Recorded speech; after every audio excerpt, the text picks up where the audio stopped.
Hello मेरे प्यारे sister, आज की इस वीडियो के माध्यम से मैं हूं आपका भाई चंदन एक बार पुनः एक नई वीडियो लेकर के आपके बीच आ चुका हूं।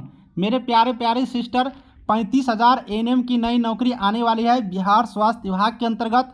अब ये जो नई नौकरी आएंगे तो इसमें आपका एक सीट हो सके, आपकी नौकरी हो सके, इसीलिए अभी से तैयारी करना शुरू कर दीजिए। और मैं आज तीसरा क्लास लेकर के आ चुका हूँ। जिन कैंडिडेटों को 2-3 क्लास छूट गया है, डिस्क्रिप्शन में लिंक डाल दिया हूँ, वो 2-3 क्लास का आप लोग देख लीजिएगा, या फिर प्ले लिस्ट में जाइए, जीके का भी क्लास रखा हूँ। 2 क्लास जो मिडवाइफरी के करवा चुके हैं, एएनएम टेक्निकल क्वेश्चन का वो भी है, तो सारे क्लास को देखिए और कोई डाउट होगा तो कमेंट करिएगा।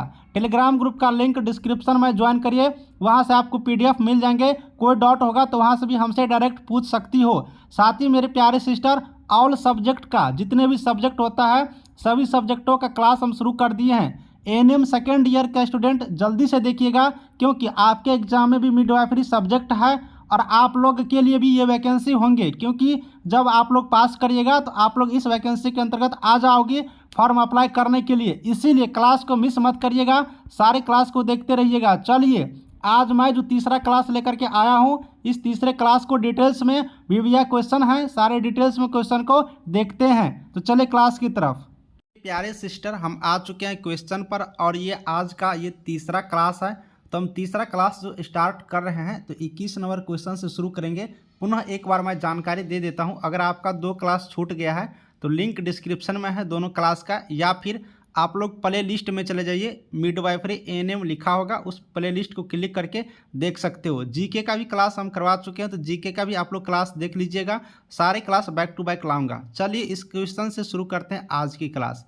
आज की जो पहला क्वेश्चन है, निम्नलिखित में जो सर्वाइकल कैंसर की प्राथमिक विशेषता क्या है, यानी कि ये 4 ऑप्शन है, इसमें से बताना है कि सर्वाइकल कैंसर की प्राथमिक विशेषता क्या है, यानी कि प्रथम विशेषता उसकी क्या है सर्वाइकल कैंसर की। तो ऑप्शन है मेरा पॉलिएरिया, वजन बढ़ना, उल्टी होना, अनियमित मासिक धर्म होना। तो सर्वाइकल कैंसर की प्राथमिक विशेषता क्या हो जाएगा? तो अगर ये सर्वाइकल कैंसर की जो प्राथमिक विशेषता होता है, प्रथम विशेषता होता है इसकी, तो ये होता है अनियमित मासिक धर्म होना। अगर आपकी मासिक धर्म अनियमित हो रहा है तो ये सर्वाइकल कैंसर की एक प्राथमिक विशेषता होता है, इसलिए मासिक धर्म टाइम पर होना जरूरी होता है। चलिए आगे की क्वेश्चन हम लोग देखते हैं। अगला क्वेश्चन मेरा ये है, यहाँ पर देख सकते हो, यदि किसी महिला के अंतिम मासिक धर्म का पहला दिन 22 जुलाई था, यहाँ से गौर से देखिएगा आप लोग, यदि किसी महिला के अंतिम मासिक धर्म का पहला दिन 22 जुलाई था तो बच्चे के जन्म के अनुमानित तिथि क्या होगी? अब देखिए, किसी महिला के अंतिम मासिक धर्म का पहला दिन 22 जुलाई था, है ना, तो टाइम दिया हुआ है, तो बच्चे का जन्म लेने की अनुमानित तिथि क्या हो सकता है, ये आप लोग को बताना है। तो 15 अप्रैल, 29 अप्रैल, 5 मई या 14 मई। तो अगर आप लोग इसको कैलकुलेशन करिएगा तो आपको कैलकुलेशन के अनुसार से, अगर पहला दिन 22 जुलाई था तो बच्चे का जो जन्म का दिन होगा, आप लोग कैलकुलेशन कर लीजिएगा, आपको 29 अप्रैल आएंगे। ठीक है, तो इसका आंसर क्या हो जाएगा? 29 अप्रैल। ठीक है, तो ये इसका राइट आंसर हुआ ऑप्शन नंबर बी। तो चलिए नेक्स्ट क्वेश्चन हम लोग कर लेते हैं। यहाँ पर देखिए बहुत अच्छा क्वेश्चन है। ओव्यूलेशन होने के बाद डिंब के लिए व्यवहार कार्य रहता है। अब देखिए, ओव्यूलेशन होने के बाद डिंब के लिए व्यवहार रहता है। अब ये इसमें से कितने घंटे व्यवहार रहता है ओव्यूलेशन होने के बाद डिंब के लिए? टाइमिंग पूछ रहा है, व्यवहार रहता है मतलब कितने देर तक, कितने घंटे तक ओव्यूलेशन के बाद डिंब के लिए टाइमिंग रहता है। तो अब बात करते हैं, अगर हम लोग ओव्यूलेशन होने के बाद डिंब के लिए टाइमिंग की बात करेंगे तो क्या हो जाएगा? 1 से 6 घंटे, 12 से 18 घंटे, 24 से 36 घंटे या 48 से 72 घंटे। तो इसका राइट आंसर अगर बात करेंगे तो ओव्यूलेशन होने के बाद डिंब के लिए जो टाइमिंग होता है वो टाइमिंग आप लोग को 12 से 18 घंटे होते हैं। ऑप्शन नंबर बी यहाँ से राइट आंसर हुआ। 18 घंटे, 12 से 18 घंटे होते हैं। चलिए नेक्स्ट क्वेश्चन हम लोग कर लेते हैं। यहाँ पर बहुत ही अच्छा क्वेश्चन ये है, प्रोलैप्स कार्ड वाली लेबर में महिला के लिए सबसे सुरक्षित पोजीशन क्या है? अब देखिए, प्रोलैप्स कार्ड वाली महिला लेबर में सबसे सुरक्षित पोजीशन क्या है? पोजीशन क्या होना चाहिए? लापरवाह, पाउलर्स, लिथोटॉमी, ट्रेंडनबर्ग। बताना है प्रोलैप्स कार्ड वाली लेबर महिला के लिए सुरक्षित पोजीशन क्या हो सकता है। तो प्रोलेप्स कार्ड वाली महिला के लिए अगर सबसे सुरक्षित पोजीशन की बात करेंगे तो ट्रेंडलबर्ग होगा। ठीक है, इसका क्या आंसर हो जाएगा? ट्रेंडलबर्ग हो जाएगा। मेरे प्यारे सिस्टर, आप लोग पीडीएफ के लिए बात किए थे कि सर पीडीएफ आप टेलीग्राम ग्रुप में डाल दिए। देखिए पीडीएफ मैं आपको 50-100 क्वेश्चन को एक साथ डाल दूंगा, आप लोग स्क्रीनशॉट लेकर के लिख भी सकते हो, क्योंकि छोटा छोटा डालता हूँ, 10-15 क्वेश्चन का ही क्लास लेता हूँ, तो आप लोग रोक रोक करके लिख भी सकते हैं, है ना। या पीडीएफ का अगर आप लोग इंतजार कर रहे हैं तो पीडीएफ के लिए थोड़ा टाइम लगेगा, पीडीएफ मैं एक साथ दूंगा, ऐसे मैं प्रोवाइड नहीं करूँगा छोटा छोटा करके। इसलिए या तो अभी आप लोग नोट डाउन कर ले या फिर वेट करें, आप लोग को बहुत जल्द हम पीडीएफ प्रोवाइड करा देंगे। चलिए नेक्स्ट क्वेश्चन क्या है? माँ द्वारा महसूस की जाने वाली पहली भ्रूण हलचल क्या कहलाती है? अब देखिए, माँ के द्वारा जब पहली बार भ्रूण हलचल करती है तो उसको क्या कहते हैं? बिजली, किंकंग, संगई और मतपत्र। तो माँ के द्वारा जब महसूस की जाने वाली पहली भ्रूण का हलचल होता है, पहली बार जो भ्रूण का हलचल होता है वो क्विंकिंग कहा जाता है, क्विंकिंग कहा जाता है ना। इसको याद रखेंगे, क्विंकिंग कहा जाता है, क्विंकिंग कहा जाता है। बच्चे का जब पहला यहाँ पर हलचल होता है तो ये क्विंकिंग कहा जाता है, जो कि माँ के द्वारा महसूस किए जाते हैं। अब नेक्स्ट क्वेश्चन है मेरा, निम्नलिखित में कौन सा एक वर्णित प्रकार की महिला बोनी श्रेणी नहीं है? अब कह रहा है कि निम्नलिखित में कौन से वर्णित प्रकार की महिला बोनी श्रेणी में नहीं है? एंड्रॉयड, गनाइक्वाइड, प्रसूति, एंथ्रोपाइड। तो चलिए इसका राइट आंसर क्या हो जाएगा? तो अगर यहाँ पर बात करेंगे कि बोनी श्रेणी के अंतर्गत नहीं आते हैं तो बोनी श्रेणी के तो प्रसूति हो जाएगा। तो यहाँ से एक वर्णित प्रकार की महिला जो बोनी श्रेणी के नहीं अंतर्गत आएंगे, ये प्रसूति होता है, जो कि बोनी श्रेणी के अंतर्गत नहीं आते हैं। तो याद रखेंगे यहाँ से ऑप्शन नंबर सी, प्रसूति महिला, जो कि बोनी श्रेणी के अंतर्गत नहीं आते हैं। चलिए नेक्स्ट क्वेश्चन हम लोग कर लेते हैं। नेक्स्ट क्वेश्चन मेरा ये है कि यहाँ से देखिएगा नेक्स्ट क्वेश्चन, गर्भवती महिला की देखभाल कर रही नर्स से पूछा जा रहा है कि स्तनपान कब से शुरू करें, उसे उचित उत्तर क्या होना चाहिए? अब देखिए, गर्भवती कोई महिला है, अब गर्भवती महिला है तो उससे पूछा जाता है, जब बच्चे जन्म ले लेते हैं तो तब की स्थिति में पूछा जा रहा है कि स्तनपान कब से शुरू करें। तो प्रसव के बाद, प्रसव के आधे घंटे बाद, 4 घंटे के भीतर, प्रसव के 4 घंटे के भीतर प्रसव के, यहाँ लिखने में उल्टा हो गया है।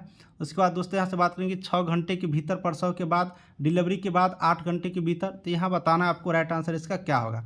तो गर्भवती महिला को देखभाल कर रही नर्स से अगर पूछा जाएगा स्तनपान कब शुरू किया जाए, तो इसके लिए राइट आंसर हो जाएगा प्रसव के आधे घंटे के भीतर, है ना। प्रसव के आधे घंटे के भीतर आप लोग स्तनपान शुरू कर सकते हैं उसका। चलिए नेक्स्ट क्वेश्चन क्या है यहाँ पर देखेंगे, 28 नंबर का क्वेश्चन है, थोड़ा लंबा है, गौर से देखिएगा। गंभीर गर्भावस्था प्रेरित उच्च रक्तचाप के साथ भर्ती 16 वर्ष के प्राइमरी ग्रेविड रोगी को अंतःशिरा मैग्नीशियम सल्फेट दिया जाता है। नर्स निम्नलिखित में से कौन सी जानकारी प्राप्त करनी चाहिए? यहाँ पर फिर से मैं जानकारी दे देता हूँ।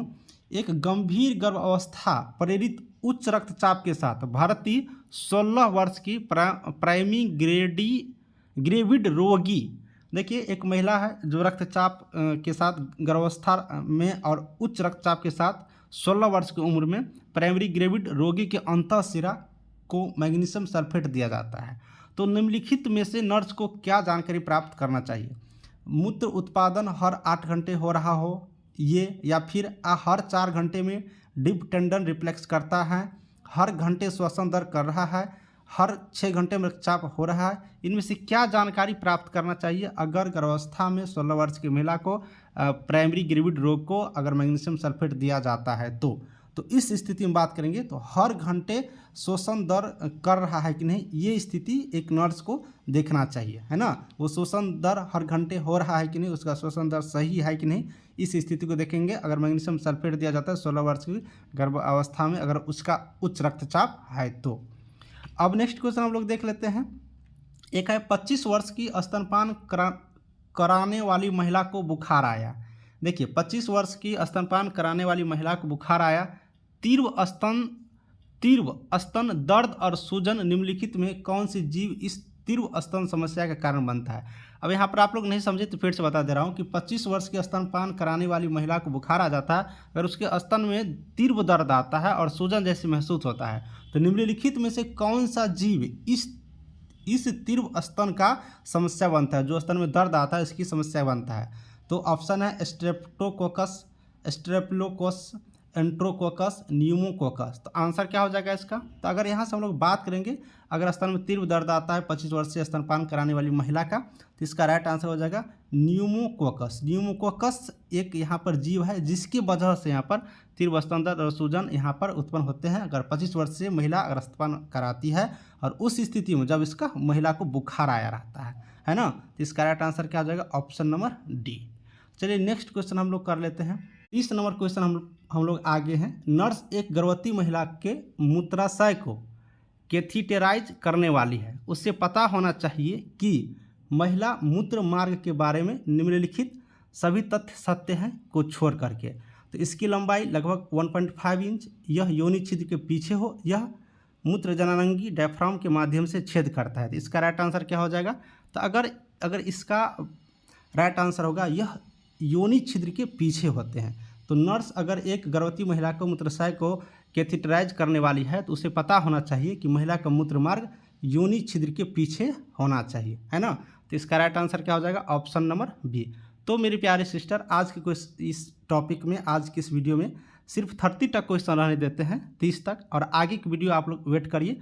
कल एक और वीडियो लाऊंगा। देखिए छोटा छोटा वीडियो रहेगा तो पढ़ने में अच्छा लगेगा, चूँकि अभी जो वैकेंसी है वो भी आने में टाइम है, इसलिए धीरे धीरे पढ़ेंगे और सारे सब्जेक्ट को लेकर के चलेंगे। बाकी सब्जेक्ट भी बहुत जल्द क्लास स्टार्ट करेंगे। तो मेरे प्यारे सिस्टर, अगर आपको वीडियो अच्छा लगा होगा तो लाइक कर दीजिएगा। टेलीग्राम ग्रुप का लिंक डिस्क्रिप्शन में ज्वाइन करिएगा। Thank you.